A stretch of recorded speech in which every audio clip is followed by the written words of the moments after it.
going to read out the poem The Adventurer, written by Karan Singh. Karan Singh, born in the year 1931, was born to Maharaja Hari Singh, the last ruler of the erstwhile princely state of Jammu and Kashmir. तो जो इस poem के जो poet हैं, writer जो हैं, उनका नाम है करण सिंह और वो 1931 में जो हैं पैदा हुए। महाराजा हरि सिंह जो लास्ट रूलर थे princely state Jammu and Kashmir के, उनके बेटे हैं। He was born in Cannes, France and educated at the Doon School, Dehradun and Delhi University from where he completed his PhD in Political Science. तो वो केन्स फ्रांस में उन्होंने education लिया, देहरादून के एक स्कूल डून स्कूल में वो पढ़े और उसके बाद दिल्ली यूनिवर्सिटी से उन्होंने अपना पीएचडी डिग्री जो है हासिल किया पॉलिटिकल साइंस में। In 1967, Singh became a member of the Union Cabinet holding portfolios of tourism and civil aviation. और 1967 में वो यूनियन कैबिनेट के एक मेंबर बने।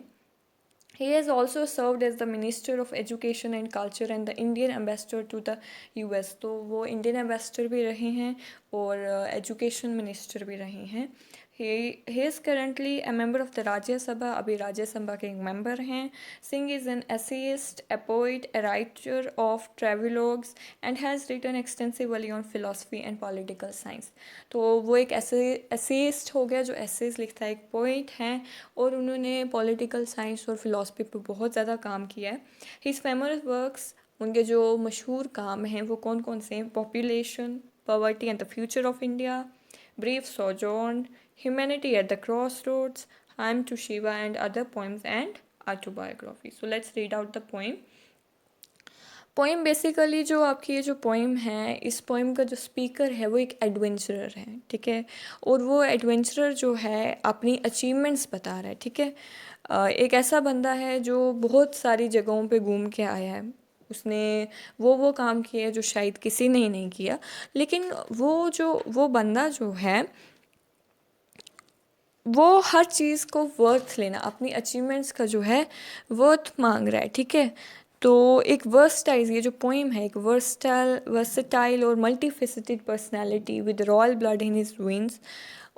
और यहाँ पे पोइट जो हैं वो एक एडवेंचरर बता रहे हैं, ठीक है। सो let's read out the poem, फिर हमें पता चलेगा पोएम बेसिकली किस बारे में है। So for I have gone where man have never been and wandered our countries far and near, and crossed great mountains with no trace of fear, and gazed on many a strange and wondrous scene. Gone मतलब travelled, far and near हो गया many countries, some of them nearby and some others far off. Crossed हो गया overcome, with no trace of fear मतलब quite fearlessly, बिना किसी खौफ के, बिना किसी डर के, without any sign of fear. Gazed on होता है स्टेयर करना, ठीक है, स्टडीली और अटेंटिवली किसी चीज़ को देखते रहना। वॉन्डर्स हो गया इम्प्रेसिव इन अ सरप्राइजिंग वे, चौंका देने वाली, ठीक। तो for I have gone where man have never been, यहाँ पे जो नरेटर हैं एक एडवेंचरर की तरह कह रहे हैं कि मैं वहाँ पे गया हूँ जहाँ कि he has travelled our places where nobody has ever gone before, ऐसी जगहों पे जहाँ पहले कोई नहीं गया। और क्या कहते हैं, and wandered over country for and near, और मैं ऐसी ऐसी जगहों पे घूम के आया हूँ, ऐसे ऐसे देशों में घूम के आया हूँ, चाहे वो नज़दीक के देश हों या दूर के देश हों। And crossed great mountains with no trace of fear, और मैंने बड़ी बड़ी क्रॉस यहाँ पे ओवरकम को लिखा है, मतलब मैंने बड़ी बड़ी मुश्किलें बिना किसी डर के, बिना किसी खौफ के मैंने पार की हैं। And gazed on many a strange and wondrous scene, और he has also looked steadily and attentively at many mysterious and impressive scenes, और उसने बहुत अजीब गरीब चीज़ें, चौंका देने वाली चीज़ें भी देखी हैं। On mighty ocean have I plied my raft, where monstrous fishes close beneath me played. Plied my raft का मतलब होता है फ्लोटिंग प्लेटफॉर्म के लिए यहाँ यूज़ हुआ है, ठीक है। और monstrous हो गया इनॉर्मस, यूजली बिग, हॉरिबल, डरा देने वाली, ठीक है। क्लोज बीनीथ होता है नियर एंड डायरेक्टली अंडर, और माइटी हो गया very big and impressive. And endless water heaved and lurched and swayed as tirelessly I hurled my lethal shift. देखिए यहाँ पे क्या बोल रहे हैं पोइट क्या कह रहे हैं, and through the on mighty ocean have I plied my raft, कि वो बोल रहे हैं कि adventurer has moved his wooden structure used as boat on the surface of big ocean. उन्होंने एक बहुत बड़ी ओशन में मतलब अपनी वो किश्ती जो है, अपना वो जो राफ्ट है चलाया है, और जहाँ पे उनके नीचे वो जो ह्यूज फिशेस जो हैं in the sea below hit his raft, और उनसे गुजरते हुए जो हैं वो गए। And endless water heaved and lurched and swayed, और अब वो वाटर की बात कर रहे हैं। हीव होता है राइज एंड फॉल पीरियोडिकली, उछलता हुआ पानी। लर्ज्ड हो गया अनस्टेडी मोमेंट, ओके। स्विफ्ट का वही मतलब होता है unsteady moment from side to side. तो वो जो पानी जो है वो पानी जो है एकदम से मतलब उछलता हुआ पानी, मतलब बहुत तेज़ रफ्तार में जो पानी चलता है। tirelessly I hurled my lethal shaft and he tirelessly pushed and pulled the deadly handle of his shaft। shaft आपको पता ही है shaft क्या होता है। ये shaft होता है जो वुडन हैंडल होता है और का, ठीक है। और lethal हो गया harmful, ठीक है। और वो जो हैं उस समुंदर में जब वो अपनी कश्ती चला रहे हैं और उसके नीचे बहुत सारी डरावनी मछलियाँ जो हैं वो उनके राफ्ट को हिट कर रही हैं, और पानी उछल रहा है, ज़ोरों से उछल रहा है, और तब भी वो जो हैं अपने शाफ्ट को टायरलेसली जो है बिना थके हुए पुश और पुल कर रहे हैं। और जो एंडलेस वाटर है moved here and there, this side and that side, indicated that he was in a great hurry to move on and on unharmed. आगे वाला क्या स्टेंजा है, and through the great primeval forest tall. देखें प्रीमियल क्या होता है, very ancient, बहुत पुराना, ठीक है। I plied the lonely furrow of my life. Furrow होता है a long deep line on the surface और फॉरहेड। प्लाइड का मतलब होता है supplied with food and drink, undertook regular journey in boats and ships, ठीक है।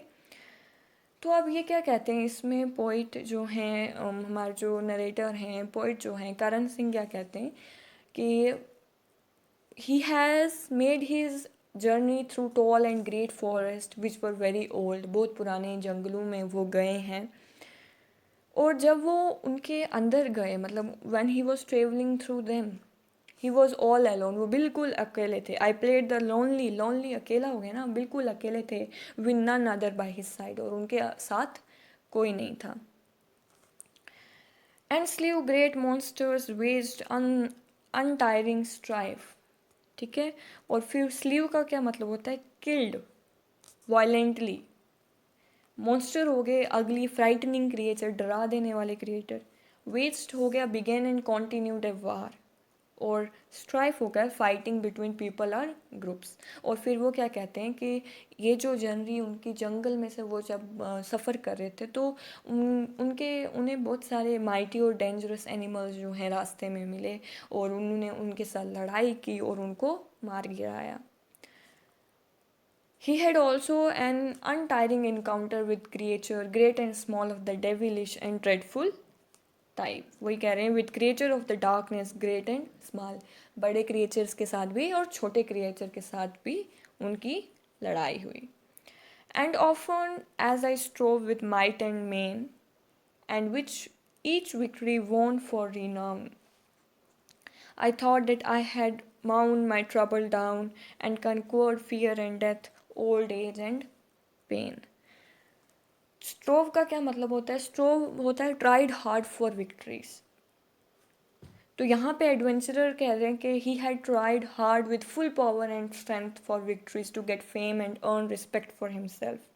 माइट और मेन के लिए उन्होंने बहुत जद्दोजहद की है, ठीक है, बहुत ज़्यादा जद्दोजहद की है। रिनाउन होता है फेम एंड रिस्पेक्ट। तो उन्होंने बहुत जद्दोजहद की है ये नेम फेम कमाने के लिए, अपनी पूरी स्ट्रेंथ लगाया, अपना पूरा पावर लगाया, अपना एनर्जी लगाया, अपना टाइम लगाया। तो लास्ट पे कहते हैं I thought that I had mount my troubles down, और वो बोलते हैं कि मैंने ऐसा सोचा कि that he had control on his troubles, उनको अपनी परेशानियों पे, माउंट माई ट्रबल्स मतलब he has killed or destroyed troubles or challenges. He has controlled the troubles of his life. कि मैंने ऐसा सोचा कि इतनी सारी विक्ट्रीज अपने नाम करने के बाद, इतनी रिस्पेक्ट, इतना नेम फेम कमाने के बाद, मैंने अपने जो परेशानियां हैं उन पे कंट्रोल पा लिया है. कौन सी परेशानियों पे? And conquered fear and death. और मैंने डर पे काबू पा लिया है. कनक्वर्ड हो गया to control our powered. Fear पे, डर पे, डेथ पे, मौत पे, ओल्ड एज पे, जो बुढ़ापे का और वो दर्द जो हैं बुढ़ापे के में जो दर्द होते हैं, उन पे मैंने, इन सब चीज़ों पे मैंने काबू पा लिया है. तो आगे क्या कह रहा है? But ever were my hopes rudely belied, for wander as I might throughout the world, I could not rid me of the terror curled somewhere within my being deep inside. तो यहाँ पे रूडली बिलाइड होता है shocked me by proving my expectation and ideas were wrong. तो वो कहते हैं कि जो भी ये मैं सोचता था कि इतनी अचीवमेंट्स करने के बाद, इतनी दुनिया घूमने के बाद, मेरे जो ओल्ड एज है, जो डेथ है, उस पर मेरा क्या है, कंट्रोल है, ये चीज़ जो है वो गलत साबित हो गई. मैं जो भी ये सोचता था वो बिल्कुल गलत था. ठीक है. आगे बोलता है, however hard he might be as one of the wandering all through the world. चाहे मैं जितना मर्जी घूम लूँ, लेकिन I can never control death, old age, my troubles. Okay. So आगे वो तब कहते हैं ना, I could not rid me of the terror curled. Rid me of the terror मतलब free myself of the terror. वो कहते हैं कि ये जो मेरे को जो ये खौफ है, ये जो डर है मेरा, ही कुड नॉट, वो जो है अपने आप को इस डर से जो है आज़ाद नहीं कर पा रहे, जो उनके अंदर कहीं पे, उनके डीप कहीं उनके अंदर जो है is lying deep down in his spirit और हर्ट, जो उनके दिल के अंदर बहुत गहराइयों में बैठा है. ठीक है. किस चीज़ का खौफ है उन्हें? मौत का. देन है, for our all our mortal hopes and gains hovers the constant shadow of the grave of time that dims the glory of the brave and lays at waste our labour and our pain. हमारे mortal hopes क्या हो गए? हमारी perishable hopes, hopes that are not fulfilled. ठीक है. Shadow क्या हो गया? द फियर ऑफ डेथ जो है यहाँ पे, which haunts one ever one goes. जहाँ जहाँ इंसान जाता है वहाँ उसको खौफ रहता है मरने का. ठीक है. तो वो कहते हैं कि ये जितने भी हमारे होप्स हैं या जितने भी हमारे गेन्स हैं, जो हम जो ऐसे होप्स जो फुलफिल नहीं होते, ठीक है, वो हमेशा किसकी शेडो के अंडर हैं? फियर ऑफ डेथ की और टाइम की शेडो के अंडर हैं. और time makes the fame and honour won by the brave people less bright. ठीक है. और आहिस्ता आहिस्ता वक्त जो है इस जो ऑनर या जो फेम इंसान कमाता है वो आहिस्ता आहिस्ता, मतलब time is a grave digger. ठीक है.